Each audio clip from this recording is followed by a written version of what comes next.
মনে করেন আপনি অনলাইন বিজনেস শুরু করার পরিকল্পনা তৈরি করে ফেলেছেন, কী প্রোডাক্ট নিয়ে কাজ করবেন আপনি জানেন, কাদের কাছে পণ্য নিয়ে যাবেন তাও জানেন, কীভাবে কমিউনিকেট করবেন, কীভাবে ডিস্ট্রিবিউট করবেন সব কিছু জানেন। এখন পালা হচ্ছে অনলাইনে আপনার বিজনেসটাকে তুলে ধরা, অর্থাৎ অনলাইন প্রেজেন্স তৈরি করা। আজকে আমরা কথা বলবো একটি বিজনেসের অনলাইন প্রেজেন্স তৈরি করার চেকলিস্ট নিয়ে। নাম্বার 1 হচ্ছে ট্রেড লাইসেন্স। ট্রেড লাইসেন্স যদিও অনলাইন অফলাইন সবার জন্য প্রয়োজন হয়, বাট ভবিষ্যতে অনলাইন বিজনেসের জন্য ট্রেড লাইসেন্স একটি গুরুত্বপূর্ণ ডকুমেন্টে পরিণত হবে। তাই অফকোর্স আপনার অনলাইন বিজনেসের একটি ট্রেড লাইসেন্স যত দ্রুত সম্ভব করে ফেলবেন। দ্বিতীয় যে জিনিসটি সেটা হচ্ছে ওয়েবসাইট। আপনার প্রতিষ্ঠানের, সেটা পণ্য হোক অথবা সেবা হোক, সেটার জন্য একটি সুন্দর ওয়েবসাইট থাকা প্রয়োজন। বলাই বাহুল্য যে ওয়েবসাইট তৈরি করার ক্ষেত্রে আপনার বাজেটটা একটু ভালো রাখতে হবে। আপনি নিজেই দেখবেন যে 4,000 টাকা, 5,000 টাকা, 7,000 টাকায় মানুষজন ওয়েবসাইট বিক্রি করছে। মনে রাখবেন সস্তার 3 অবস্থা, অর্থাৎ এ ধরনের সার্ভিস থেকে সার্ভিস না নেওয়াই ভালো।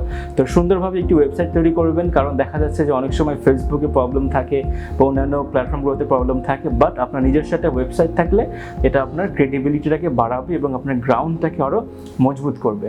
সো আপনার নিজের একটা ওয়েবসাইট করে ফেলা উচিত। এরপর আসবে ফেসবুক পেজ অ্যান্ড ইনস্টাগ্রাম।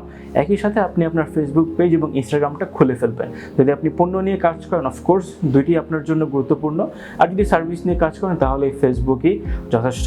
অনেক সময় দেখা যায় যে আপনার কাস্টমারের উপর নির্ভর করে এগুলোও চেঞ্জ হতে পারে। যদি আপনি আপনার কাস্টমার যদি টিনেজার হয়ে থাকে, সেক্ষেত্রে হয়তো ইনস্টাগ্রাম, স্ন্যাপচ্যাট, টিকটকও হতে পারে আপনার বিজনেসের জন্য একটি গুরুত্বপূর্ণ প্ল্যাটফর্ম। সো এইভাবে করে আপনার প্ল্যাটফর্মগুলোতে আপনার নিজের বিজনেস আইডেন্টিটি তৈরি করতে হবে। এরপরে আসা হচ্ছে ইউটিউব। কিছু কিছু বিজনেসের ক্ষেত্রে ইউটিউব চ্যানেল তৈরি করা এবং ভিডিও আপলোড করা হয়তো একটি এফেক্টিভ স্ট্র্যাটেজি। সেক্ষেত্রে অফকোর্স আপনি ইউটিউবে আপনার একটি চ্যানেল খুলবেন এবং সেখানে বিভিন্ন ধরনের কন্টেন্ট দিবেন, ভিডিও আপলোড করবেন এবং ওটাকে নিয়মিতভাবে ব্যবহার করবেন। এভাবে করে আপনার অনলাইনেও ইউটিউবের মাধ্যমে ভিডিও কন্টেন্টের মাধ্যমে আপনার কাস্টমারের কাছে পৌঁছানো সহজ হবে। এরপরে অনলাইনের চেকলিস্টের মধ্যে যে বিষয়টা আসে সেটা হচ্ছে গিয়ে মার্কেটিং প্ল্যান, অর্থাৎ আপনি আপনার পণ্যটাকে কিভাবে কাস্টমারের কাছে নিয়ে যাবেন, কিভাবে তাদের কাছে তুলে ধরবেন, এই সব কিছু এই মার্কেটিং প্ল্যানের মধ্যে থাকবে। মার্কেটিং প্ল্যান নিয়ে আমাদের আরও ডিটেলসে কিছু ভিডিও আসবে, যেখানে আমরা কন্টেন্ট প্ল্যানিং কীভাবে কন্টেন্ট প্ল্যানিং করবেন, কন্টেন্ট ক্যালেন্ডার কীভাবে সাজাবেন, এই বিষয়গুলো নিয়েও কথা বলবো। তো মার্কেটিং প্ল্যান আপনার বিজনেসের ডিজিটাল চেকলিস্টের মধ্যে একটি অন্যতম একটি অংশ। এরপরে বলতে হয় ফটোগ্রাফির কথা। আপনি যদি প্রোডাক্ট নিয়ে কাজ করেন অফকোর্স আপনাকে প্রোডাক্টের সুন্দরভাবে ফটোগ্রাফি করতে হবে।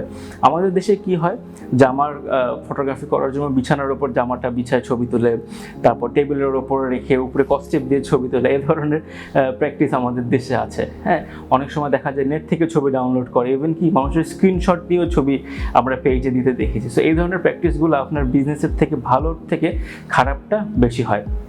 তো অফকোর্স আপনার বিজনেসের জন্য সুন্দর করে একটি ফটোগ্রাফি করবেন, যেটা আপনার অনলাইনে আপনার ব্র্যান্ড বিল্ড করতে, আপনার মার্কেটিং করতে এবং পণ্য কেনাবেচা করতে অফকোর্স আপনাকে সাহায্য করবে। সো এই জিনিসগুলো হচ্ছে আপনার অনলাইনে ডিজিটাল মার্কেটিং শুরু করার checklist. This is Nafis Kausar. Thank you so much for watching the video.